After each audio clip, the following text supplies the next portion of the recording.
बुलंद हो हौसला, बुलंद हो हौसला तो मुट्ठी में हर मुकाम है। मुश्किलें और मुसीबतें तो जिंदगी में आम है।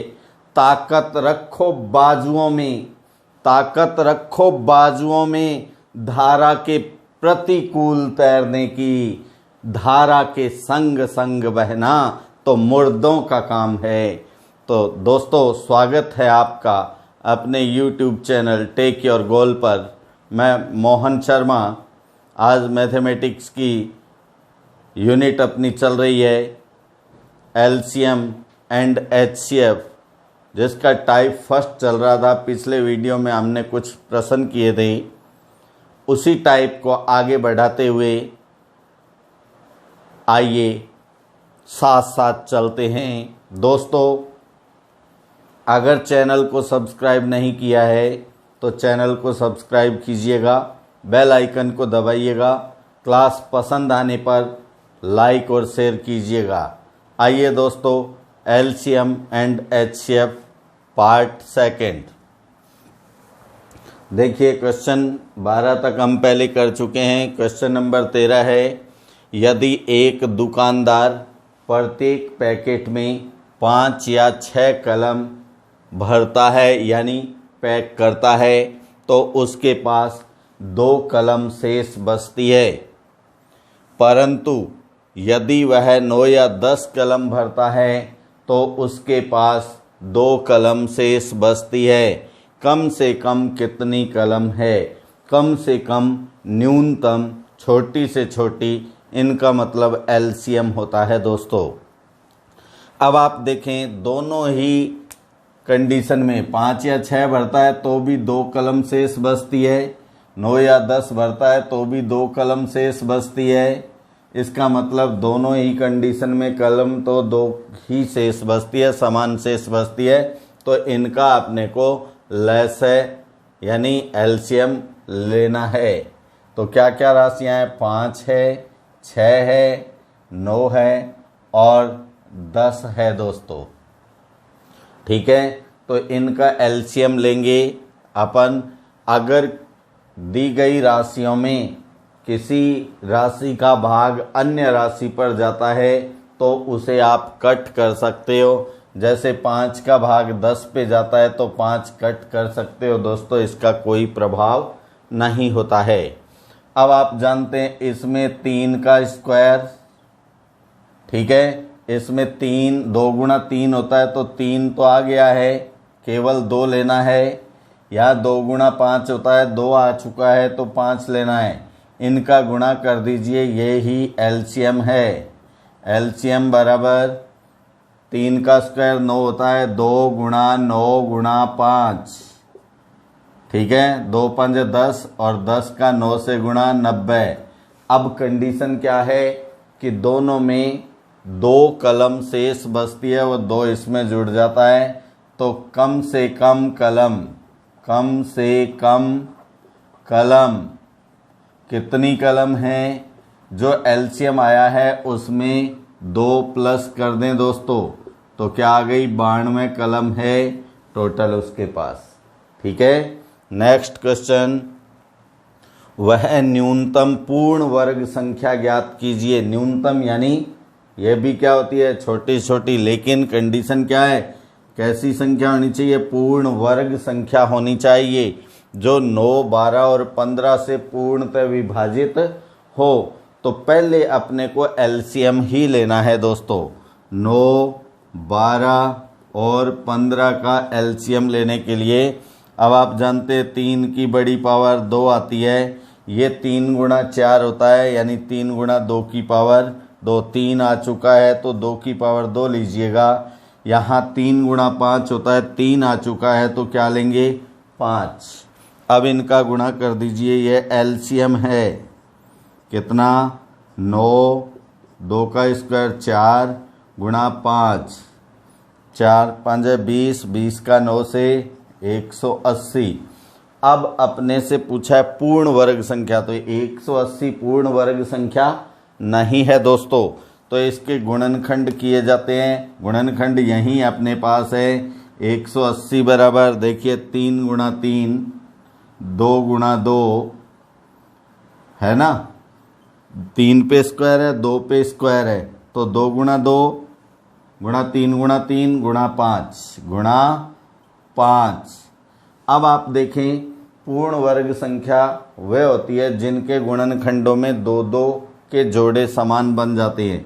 तो एक तो जोड़ा हो गया 2 गुणा 2 का, एक हो गया 3 गुणा 3 का, कौन सी संख्या रह गई 5, तो 5 से गुणा करना पड़ेगा।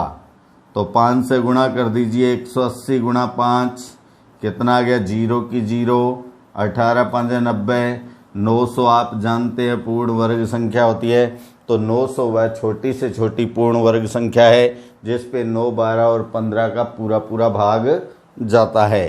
तो आइए दोस्तों क्वेश्चन नंबर 15 की ओर बढ़ते हैं। वह छोटी से छोटी राशि ज्ञात कीजिए जो 9 से तो पूर्णतः विभाजित है, यानी 9 का भाग तो उस पे पूरा पूरा जाता है, परंतु 5, 6 और 7 से उसमें भाग देने पर प्रत्येक दशा में 3 शेष बचता है। तो शेष कहाँ बचता है, 5, 6 और 7 से भाग देने पर 3 शेष बचता है। तो 5, 6, 7 का एलसीएम ज्ञात करते हैं।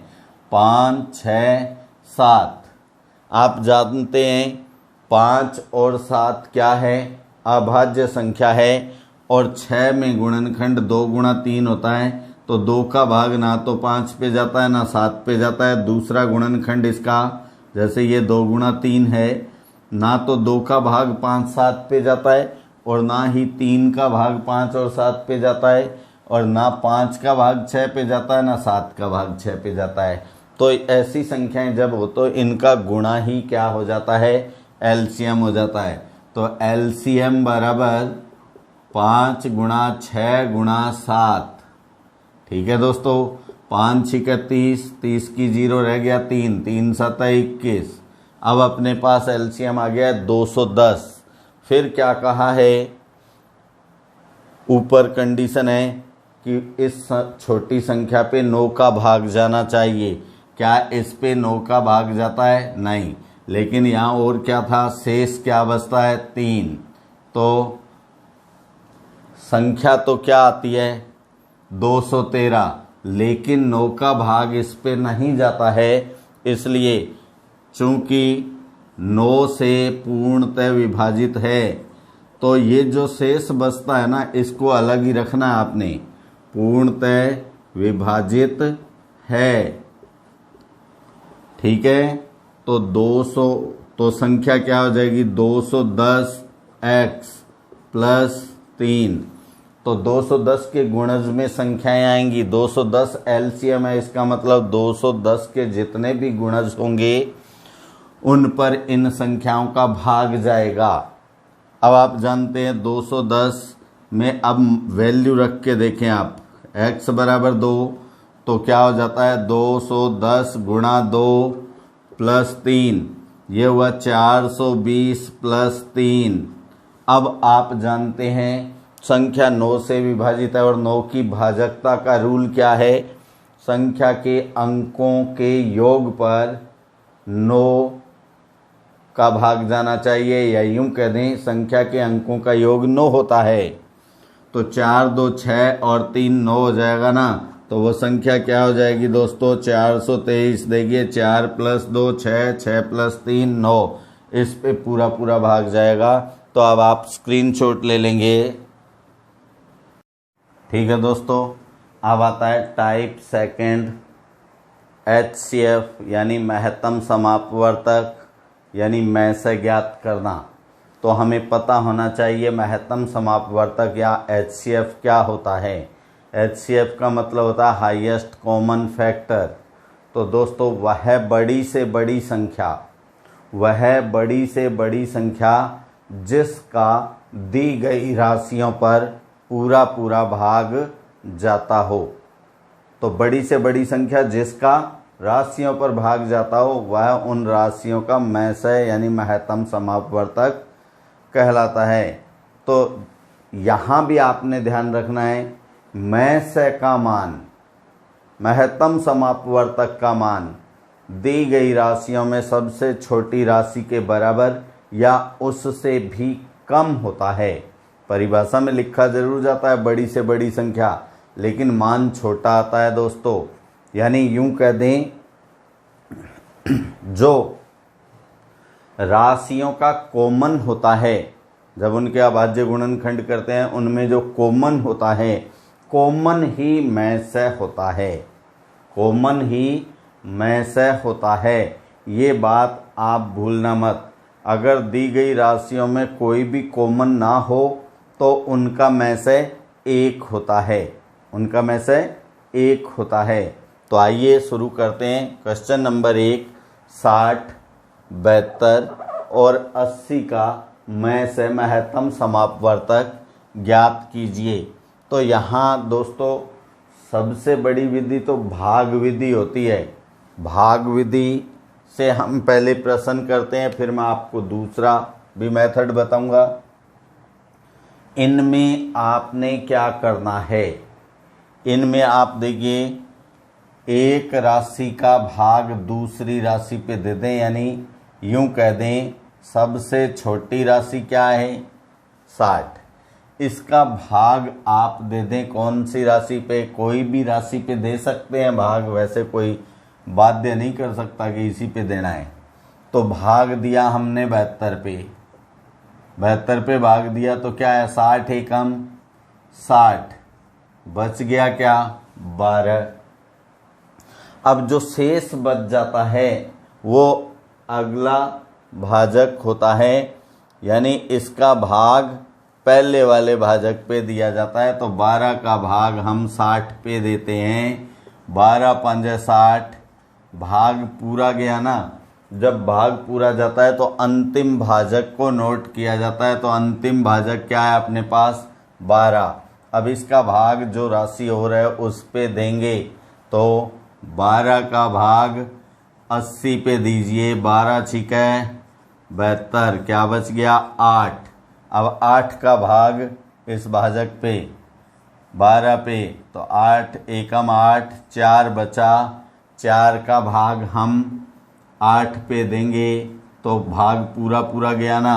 अब क्या बचा कुछ नहीं, तो लास्ट बार भाग किससे दिया हमने 4 से, तो ये 4 ही क्या है में से है, महत्तम समापवर्तक है।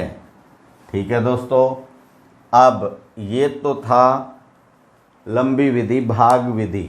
बहुत सी जगह ये भी काम आती है, जब संख्याएं बड़ी हो तो इसे ही काम में लेना चाहिए। अब इसके बाद देखिए अपन छोटी विधि करना चाहें तो इन संख्याओं को लिखिए 60, 72, 80। साधारणतः हम कह देते हैं में से को अंतर, और ये मेथड है अंतर का मंतर। ठीक है, तो यहाँ इनका अंतर क्या है 12, इनका अंतर क्या है दोस्तों 12, और इधर अंतर क्या है 8, इधर अंतर क्या है 8, और फिर इनका अंतर भी हम ले सकते हैं, लेकिन यहाँ पहले हम में से ज्ञात कर रहे हैं। क्या ज्ञात कर रहे हैं में से, तो आप देखें क्या 12 का भाग इन पे जाता है, 12 का भाग जाता है क्या इन पे, नहीं। 8 का भाग सभी पे जाता है, नहीं जाता। तो और भी अंतर हम कर सकते हैं, तो इन दोनों का अंतर क्या है 4, 4 का भाग अंतर पे भी जाता है, 4 का भाग इन पे भी जाता है। तो में से क्या आ जाता है दोस्तों, में से बराबर 4। समझ गए ना आप। आपको बताया था वह बड़ी से बड़ी राशि, तो यहाँ बड़ी से बड़ी राशि जिसका राशियों पर पूरा पूरा भाग जाता है, ये परिभाषा में बड़ी से बड़ी होती है, लेकिन आंसर इनका छोटा आता है दी गई राशियों से, या दी गई राशियों में सबसे छोटी राशि के बराबर आ सकता है। अब क्वेश्चन है हम इसी अंतर से इनको करेंगे।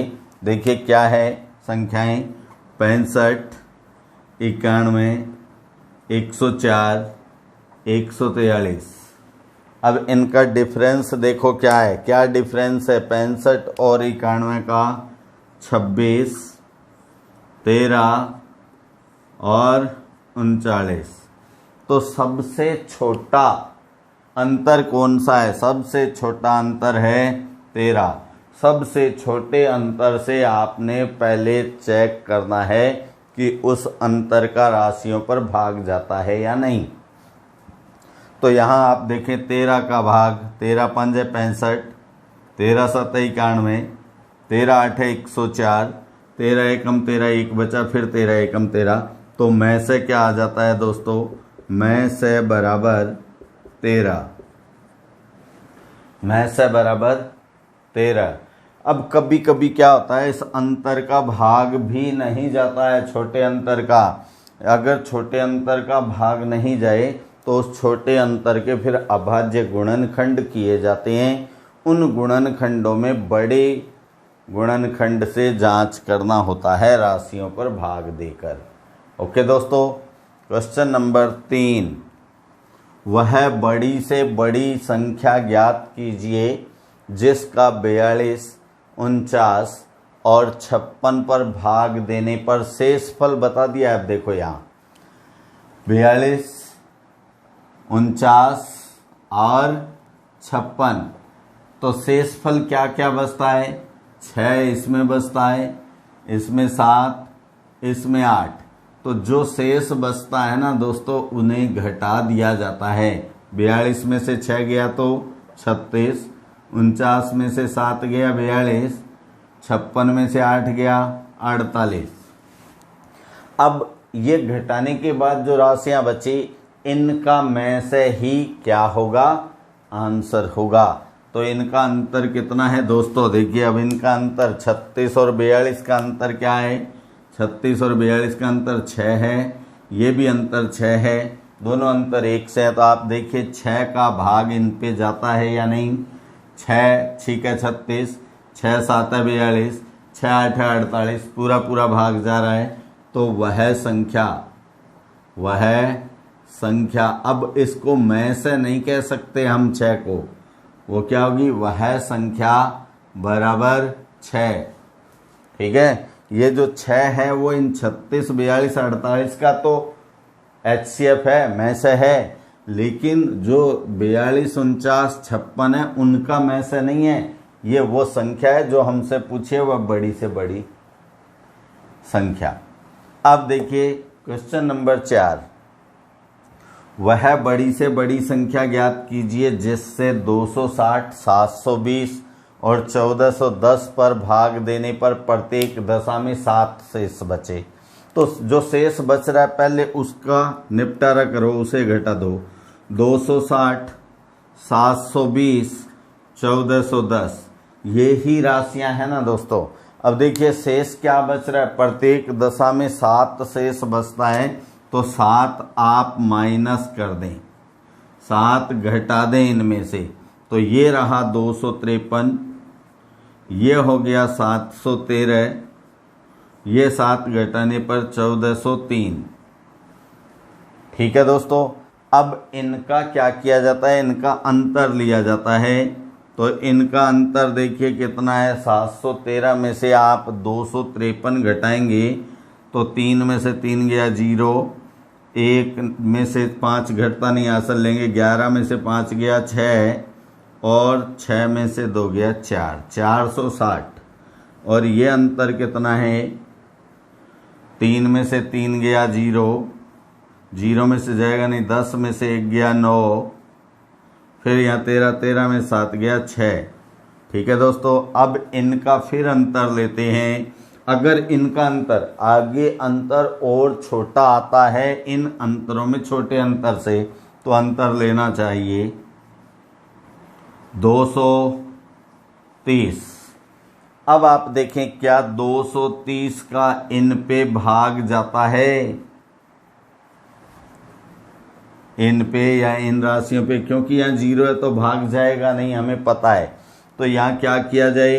23 के गुणनखंड, 23 के गुणनखंड,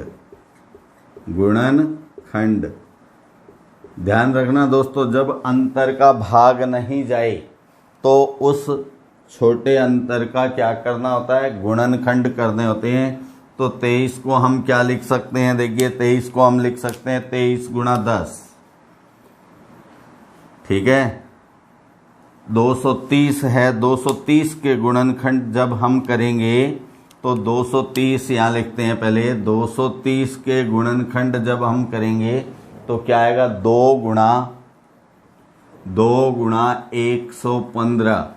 अब बड़ा गुणनखंड क्या है, 115। क्या 115 का इन पे भाग जाता है, नहीं जाता, क्योंकि 5 इकाई का अंक है 115 में, तो 5 का भाग उन संख्याओं पे ही जाएगा जिनके इकाई का अंक 0 और 5 हो। अब क्या 3 का भाग इस पे जाता है, नहीं। फिर 5 गुणा 46, ये 230 के गुणनखंड है, क्या 46 का भाग इन पे जाता है, आप कहेंगे नहीं। और जिनको पता नहीं उनको मैं बताऊंगा, क्योंकि यहाँ ये सम संख्या है और ये विषम है। सम संख्या के पहाड़े में कभी भी इकाई का अंक विषम नहीं आता है दोस्तों।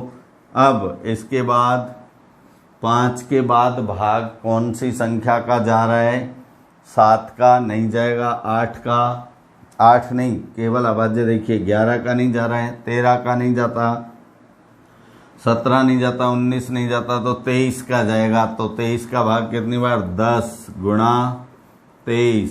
अब बड़ी संख्या 23, क्या 23 का भाग इन पे जाता है, तो ये भाग आपको चेक करना होता है। 23 एकम 23, देखिए 25 में से 23 गया तो 2 बचा, वापस 23 बन गया तो भाग जाएगा। फिर 23 तिया 69, 23 का पढ़ा था ना आपको, 23 तिया 69, 2 बचा, फिर 23 हो गया, 23 एकम 23। फिर यहाँ 23 ठीक है 138, 2 बचा, 23 हुआ, तो 23 पे 23 एकम 23। तो वह संख्या कौन सी हो गई, वह संख्या बराबर 23, वह संख्या बराबर 23। यह अपना आंसर है। 23 से जब आप 260, 720 और 1410 पे भाग देंगे तो प्रत्येक कंडीशन में 7 शेष बचेंगे। दोस्तों स्क्रीनशॉट ले लेंगे। हाँ दोस्तों, अब आगे इसके बाद प्रश्न है मैसेज से संबंधित, HCF से संबंधित। प्रश्न नंबर 5, वह बड़ी से बड़ी संख्या ज्ञात कीजिए जिससे 152, 277 और 427 पर भाग देने पर प्रत्येक दशा में समान शेष बचे। क्या शेष बचे, समान शेष बचे। जब समान शेष बचे के लिए कहा जाता है आपसे, तो इन संख्याओं का परस्पर अंतर ज्ञात करते हैं। जैसे देखिएगा संख्याएं क्या क्या हैं अपने पास, 152, 277, 427। अब आप यहाँ इनका अंतर, इनका परस्पर अंतर देखते हैं। तो 277 में से 152 घटाते हैं तो क्या बचेगा, 125। 7 में से 2 गया 5, 7 में से 5 गया 2, 2 में से 1 गया 1। अब इधर 7 में से 7 गया 0, 2 में से 7 जाता नहीं, हासिल लेंगे तो 12, 12 में 7 गया 5, 3 रह गया ना, हासिल ली थी, 3 में से 2 गया 1। अब आप देखें इनका फिर अंतर क्या है, इनका अंतर आगे क्या आ रहा है, इनका 150 में से आप 125 घटाएंगे तो अंतर आएगा 25, ठीक है। अब इस 25 से इन पे भाग जाना चाहिए। ये जो अंतर आया इन पे, तो 25 का भाग 125 पे भी जाता है, 25 का भाग 150 पे भी जाता है, और इन पे भाग देंगे तो एक जैसा बचेगा दोस्तों। जैसे 25 का भाग 150 पे दें, 25 ठीक है 150, तो क्या बचेगा 2। अब इस पे दें 25 एकम 25, 27 में से 25 गया तो 2 बचा, 27 हो गया, फिर 25 एकम 25, यहाँ भी 2 बचेगा, इसमें भी 2 बचा था, इसमें भी 2 बचा है। अब इसमें देखिए 25 एकम 25, 42 में से 25 घटाए 17, 177, 25 7 175, यहाँ भी 2 बचेगा। तो अपने पास ये 25 वह बड़ी से बड़ी संख्या आ गई। तो वह संख्या क्या आ गई 25। दोबारा ध्यान देना दोस्तों, अगर प्रत्येक दशा में समान शेष बचने का कहे तो जो राशियां उनके अंतर को लिख लेते हैं और अंतरों का मैसे ज्ञात करते हैं। तो इनका मैसे हमने ज्ञात किया 25, ये ही वो संख्या होगी। नेक्स्ट क्वेश्चन देखें दोस्तों, एक फल वाले के पास 240 आम तथा 315 सेब है। आम कितने 240 और सेब कितने 315। वह इन्हें अलग अलग पैकेट में इस प्रकार भरना चाहता है कि प्रत्येक पैकेट में एक जैसे फल हों। जैसे पैकेट में आम है तो सभी आम ही होने चाहिए, सेब है तो सभी सेब ही होनी चाहिए। फिर एक जैसे फलों तथा फलों की संख्या भी क्या हो, समान हो। तो कम से कम कितने पैकेट्स की आवश्यकता होगी। तो दोस्तों यहाँ पहले हमें क्या ज्ञात करना होगा, इनका मैसे।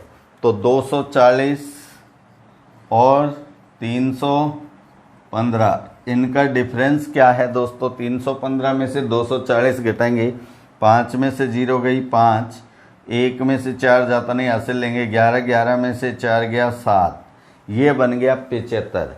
क्या 75 का भाग इन पे जाता है, 75 का भाग इन पे नहीं जाता है। तब 75 के क्या किए जाते हैं, 75 के गुणनखंड किए जाते हैं दोस्तों।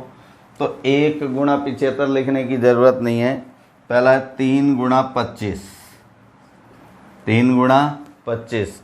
क्या 25 का भाग इन पे जाता है, नहीं जाता। फिर 3 गुणा 25 के अलावा हम क्या लिख सकते हैं, 75 बराबर 5 गुणा 15। अब बड़ी संख्या कौन सी है, 15। क्या 15 का भाग इन पे जाता है, 15 का भाग आप जानते हैं 15 में गुणनखंड होते हैं 3 गुणा 5, तो 3 का भाग जाना चाहिए और 5 का भाग जाना चाहिए। तो इनके अंत में 0 और 5 है तो 5 का भाग जाता है। फिर 3 का भाग भी जाना चाहिए, तो अंकों का योग 3 से विभाजित हो, 2 और 4 6, 6 पे 3 का भाग जाता है, तो 3 5 दोनों का जाता है, 15 का भी जाएगा।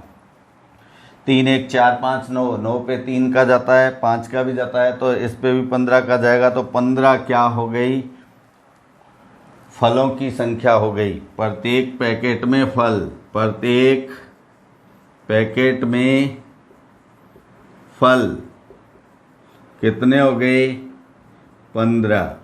ठीक है दोस्तों, प्रत्येक पैकेट में फलों की संख्या हो गई 15।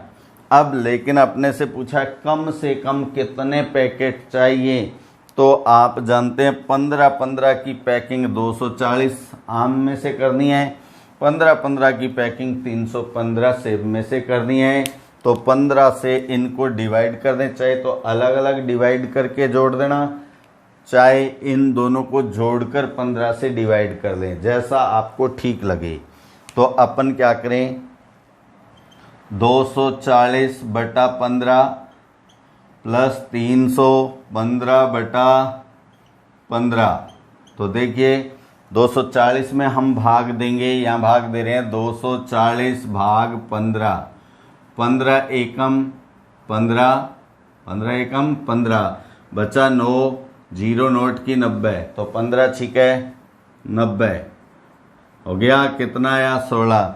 तो इसका तो भागफल अपने पास आया पहले का 16, और 315 में हम भाग दें, 315 में हम भाग दे रहे हैं 15 का। तो आप जानते हैं 15 दूनी 30, 31 में से 30 गया तो 1, 5 नोट किया, 15 एकम 15। तो कितनी बार भाग जा रहा है, 21 बार। तो ये दोनों जुड़ जाते हैं, 16 प्लस 21 क्या आ गया, 37 पैकेट्स चाहिए, 37 पैकेट्स। ये अपना आंसर है दोस्तों, 37 पैकेट्स। ठीक है, नेक्स्ट क्वेश्चन देखिए। दूध वाले के पास, एक दूध बेचने वाला है, उसके पास 3 टंकियों में क्रमशः 48, 60 और 69 लीटर दूध है। वह बड़े से बड़ा मापक कौन सा होगा जिससे इन्हें पूरा पूरा मापा जा सके और दूध शेष ना बचे। तो बड़े से बड़ा मापक, बड़े से बड़ा स्केल, बड़े से बड़ा बाट या बड़ी से बड़ी संख्या, ये सब मैसे होते हैं दोस्तों। तो इनका मैसे ही अपने को ज्ञात करना है। तो देखिए संख्या क्या क्या है, कितने लीटर, 48 लीटर, कितने लीटर, 48 लीटर, फिर 60, फिर 69, 69। अब इनका अंतर लेना है क्योंकि मैसे ज्ञात करना है। तो 60 में से 48 गया 12, 69 में से 60 गया 9। ठीक है दोस्तों, अब क्या 9 का भाग जाता है, नहीं जाता, तो इनका अंतर 3 का भाग देखे जाता है या नहीं। 8 4 12, क्योंकि अंकों का योग 3 से विभाजित होना चाहिए। 4 8 12 पे 3 का भाग जाता है, 6 + 0 6, 6 पे 3 का भाग जाता है, 6 9 15, 15 पे 3 का भाग जाता है। तो वह मापक क्या होगा, वह मापक कितने लीटर, 3 लीटर। ये ही आंसर हो जाता है दोस्तों। नेक्स्ट क्वेश्चन नंबर 8 नंबर प्रश्न है, अच्छा प्रश्न है। किसी आयताकार फर्श की लंबाई 18 मीटर और चौड़ाई 10 मीटर है। इसमें बड़े से बड़े माप की वर्गाकार टाइल लगानी है। क्या लगानी है, वर्गाकार टाइल्स लगानी है। तो कम से कम कितनी टाइल्स की आवश्यकता होगी। यहाँ दिया बड़े से बड़े माप की वर्गाकार टाइल, तो बड़े से बड़े माप की वर्गाकार टाइल होगी तो उस टाइल की भुजा हमेशा इस आंगन या फर्श की लंबाई और चौड़ाई के मैसे के बराबर होगी। तो यहाँ हम हल करते हैं। देखिए लंबाई कितनी है 18, चौड़ाई कितनी है 10, अंतर कितना है 8। क्या 8 का भाग जाता है इन दोनों पे, आप कहेंगे नहीं जाता है। तो 8 के गुणनखंड, 8 के गुणनखंड क्या क्या होते हैं। जब अंतर का भाग नहीं जाता है तो उसके गुणनखंड किए जाते हैं। 1 गुणा 8 लिखने की ज़रूरत नहीं है, 2 गुणा 4। अब बड़ा अंतर क्या है 4, क्या 4 का भाग इन पे जाता है, नहीं जाता है, तो 4 आंसर नहीं होगा। और कोई गुणनखंड इसके होते नहीं है। तो अब क्या है 2 का भाग जाता है, क्या 2 का भाग 18 पे भी जाता है, 2 का भाग 10 पे भी जाता है। तो क्या आ गई वर्ग की भुजा। ये मैसे जो होता है वो क्या है, वर्ग या वर्गाकार टाइल की भुजा, वर्गाकार टाइल की भुजा। ठीक है, की भुजा कितनी आ गई 2 मीटर, क्योंकि मीटर में माप है। अब जब भुजा आ गई है तो टाइल्स की संख्या क्या होगी, टाइल्स की संख्या, टाइल्स की संख्या होती है उस आंगन या फर्श की लंबाई गुणा चौड़ाई, यानी आंगन का क्षेत्रफल बटा वर्गाकार टाइल का क्षेत्रफल। तो क्षेत्रफल क्या होता है, लंबाई गुणा चौड़ाई, क्योंकि आयताकार है आंगन। अब टाइल कैसी है, वर्गाकार, तो वर्ग का क्षेत्रफल होता है भुजा स्क्वायर, यानी 2 गुणा 2, 2 गुणा 2। अब इसको हल कर दें, 2 एकम 2, 2 निमे 18, 2 एकम 2, 2 पंजे 10, तो 9 पंजे 45 टाइल्स चाहिएंगी। कितनी टाइल्स की आवश्यकता होगी, कम से कम 45। तो दोस्तों आप स्क्रीनशॉट लेंगे। ठीक है दोस्तों, अगर आपको क्लास पसंद आ रही है तो आप इसे लाइक और शेयर कीजिए। चैनल को सब्सक्राइब नहीं किया तो सब्सक्राइब कीजिए, बेल आइकन को दबाइए। ठीक है दोस्तों, पूरा मैटर पढ़ा करें। नमस्कार, जल्द मिलेंगे अगली क्लासेज में, तब तक के लिए जय हिंद।